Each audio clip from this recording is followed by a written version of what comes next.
حن قلبي للمدينة لرسول الله. Bomdod namoziga uyg'onishda qiynalyapsizmi? Ertaroq uyg'onish uchun qadaringizga yozilgan shu kunda amallaringizni to'liq ado etish uchun qo'lingizdan kelgan harakatni qilishga qodir emasmisiz? Ummatga foyda keltirish yo'lida ojizlik qilyapsizmi? O'zingizni keraksiz odamdek his qilyapsizmi? Bugun hayotingizni o'zgartirishga yordam beradigan ba'zi amallar haqida gaplashamiz inshaalloh. Mashoyixlar barakallohu fihim ta'kidlaydilarki, uyquga yotishdan avval tahorat olish, niyat qilish hamda erta uxlash juda muhimdir. O'zimizga bomdod namozini masjidda jamoat bilan o'qishga beriladigan ajrni, bomdodni o'qish munofiqlarga qiyin bo'lishini eslatishimiz lozim. Bu albatta bizni xavfga soladi. Ammo shu maslahatlardan keyin ham bomdodning ahamiyatini bila turib ham nima uchun erta tongda uyg'ona olmayapmiz? Nima bo'lyapti bizlarga? Bugun bu masalada o'zingizni bu kabi yomon odatlaringizni o'zgartirishga yordam beradigan bir nechta tavsiyalar beramiz. Bugun bomdod namoziga uyg'onasiz inshaalloh. Birinchi ishni fikrlashni o'zgartirishdan boshlang. O'zingizga buni qila olaman deb va'da bering. Alloh taolodan yordam so'rab, "Yo Alloh, yaxshi tomonga o'zgarishimga, bomdod namoziga uyg'onishimga yordam ber" deya duo qiling. Ikkinchisi qiyamul layl, ya'ni tungi tahajjud namozi. Agar ishingiz jiddiy bo'lsa, buni anglagan holda ertalab uyg'onib ish vaqtiga taqab bormaysiz, balki mas'uliyatni his qilgan holda biroz ertaroq borib tayyor turishga harakat qilasiz. Namozda ham xuddi shunday. Agar qiyamul laylga niyat qilib tahajjud namozini ado etsangiz, shubhasiz bomdodni o'tkazib yubormaysiz. Olimlar aytganlaridek, biror hojatingiz bo'lsa, tahajjud namozida uni sidqidildan so'rab duo qiling. Keyingi omil yordamchi jamoa. Alloh subhanahu va taolo innamal mu'minuna ikhwa, albatta mu'minlar birodardirlar deya bizni birlashishga buyuradi. Alloh subhanahu va taolo bizlar bir bo'lib, o'zaro yordamchi bo'lishimizni istaydi. Shunday ekan, yordamchi guruh tuzib oling. WhatsApp, Telegram kabi ijtimoiy tarmoqlarda turli guruhlar tashkil qilganmiz.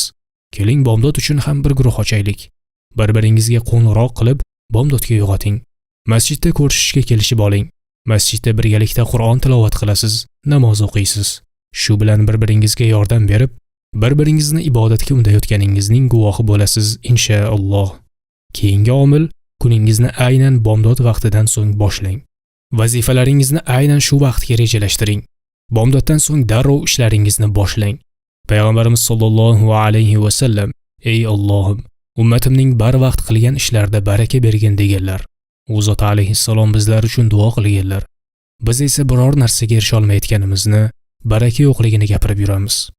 Payg'ambarimiz alayhissalomning duolariga ishoning. Erta uyg'oning. Kuningizni bomdoddan keyingi vaqtdan boshlab rejalashtiring. Uchrashuvlaringizni aynan shu vaqtda belgilang. Bomdoddan so'ng kuningizni boshlang. Navbatdagi omil badan tarbiya. Bomdoddan keyingi vaqt ishingizni boshlashingiz, uchrashuvlar belgilashingiz uchun juda ertalik qiladigan bo'lsa, o'zingiz uchun mashq qiling. Yugurishga chiqing. Badaningiz salomatligiga qayg'urishingiz kerak. Jasad kuchli bo'lsa, ruh tetiklashadi. Ruhan bardam bo'lganingizdan so'ng, albatta Alloh taoloning izni bilan bomdodga uyg'ona olasiz. Keyingi omil taomlanishingizga e'tibor bering. Ko'p tanovul qilib yubormang. Qorningiz ochib qolsa, 20, 21, 22, 23:00 larda ham ovqatlanavermang. Nafsingizni nazorat qilishni o'rganing. Ko'p tanovul qilmang. Ertaroq uyquga yoting. Chunki ovqat insonni charchatadi, zaif qilib qo'yadi. Bundan keyin esa bomdodga uyg'ona olmasligingiz muqarrar. Keyingi omil, bomdod kuningiz qanday o'tishini belgilab berishini unutmang. Kuningizni solih amali bilan boshlang. Bu sizga kuch bag'ishlaydi.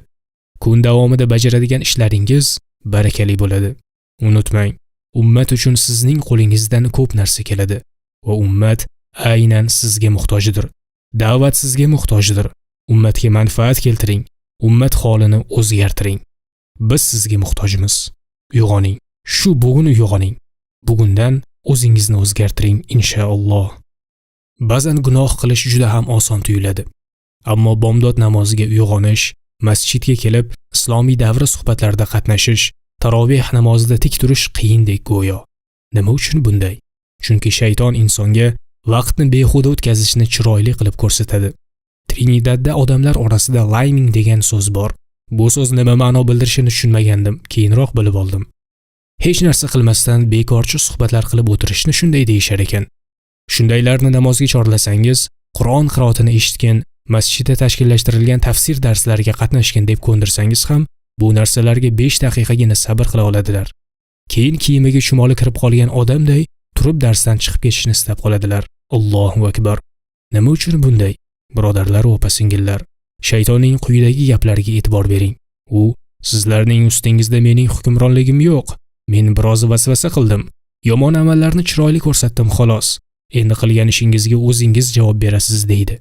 Alloh subhanahu va taolo bizni uning vasvasalariga ergashishdan asrasin. Shuning uchun ham Alloh subhanahu va taolo unga shukr keltirsak, ziyoda qilib berishini va'da qiladi. Shukr keltirish uchun esa u zot subhanahu va taoloning bizlarga ato etgan ne'matlari haqida tafakkur qilishimiz lozim. Yaxshilab mulohaza qilmagunimizcha, Alloh taolo bizlarga tortiq qilgan ne'matlarning ko'plarini sezmaymiz hatto. Va shu haqida Alloh taolo marhamat qilib, Allohning ne'matlarini sanasangiz, sanog'iga yeta olmaysizlar deydi. Haqiqatan ham ne'matlarni sanab tugatib bo'lmaydi. Bugundan sanashni boshlasangiz, 1 kun, 2 kun, 5 kun, 10 kun, juda ko'p kunlarning har birini undagi minglab ne'matlar bilan qo'shib sanashingizga to'g'ri keladi. Hattoki faqat ko'zingizdagi ne'matlarni sanab ham sanog'iga yeta olmaysiz. Tibbiyot faqatgina ko'zingiz borasida millionlab haqiqatlarni, ne'matlarni aytib bera oladi. Buni o'rganishni boshlasangiz, 1 yilda ham tugata olmaysiz. Alloh subhanahu va taolo bizlarga chuqur tafakkur qila olishimizni muyassar qilsin.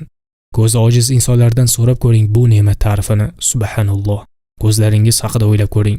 Ko'zingizning biror qavariq joyi yo'qki, atrofni to'g'ri ko'ryapmanmi deb shubhalanishingizga hojat yo'q. Birodar, tashqariga chiqib atrofga nazar tashlang. Qorong'u bo'ladimi, yorug' bo'ladimi? Narsalar sizga o'z holicha ko'rinadi. Hamma narsaning rejasi Alloh taolo tomonidan tuzib bo'lingan. Barchasining mudabbiri Alloh taoloning o'zidir. Bular u zot bizlarga tortiq qilgan hadiyalardir.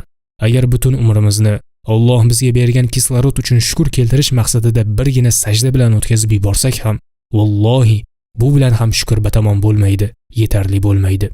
Hayotimiz saqlanib qolishi, bir marta yurak urishi uchun $1,000,000 to'lasak ham, vallohi to'laganimiz bunga yetarli emasligini anglab yetamiz.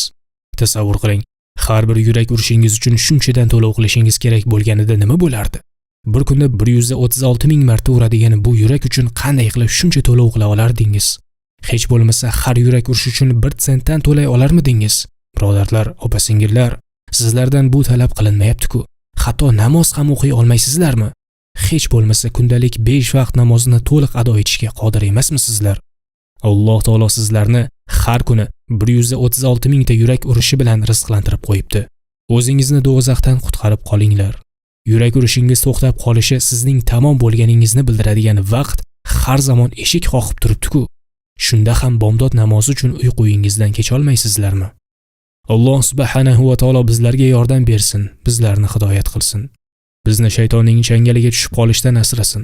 Biz sog'lomman deb o'ylaymiz, ammo bir soniyada shunday holatga kelib qolishingiz mumkinki, shifokor birodar miyangizda o'simta paydo bo'libdi deya tashxis qo'ysa-ya. Alloh taoloning o'zi asrasin. Barcha kasal va bemorlarga o'zi shifo bersin. Bugundan o'zingizni o'zgartiring, inshaalloh. Agar videoni manfaatli deb bilsangiz, uni ko'pchilikka yetib borishiga va ko'pchilik manfaat olishiga o'z hissangizni qo'shish uchun like bosishni, yaqinlaringiz bilan ulashishni hamda izohda fikr qoldirishni iltimos unutmang.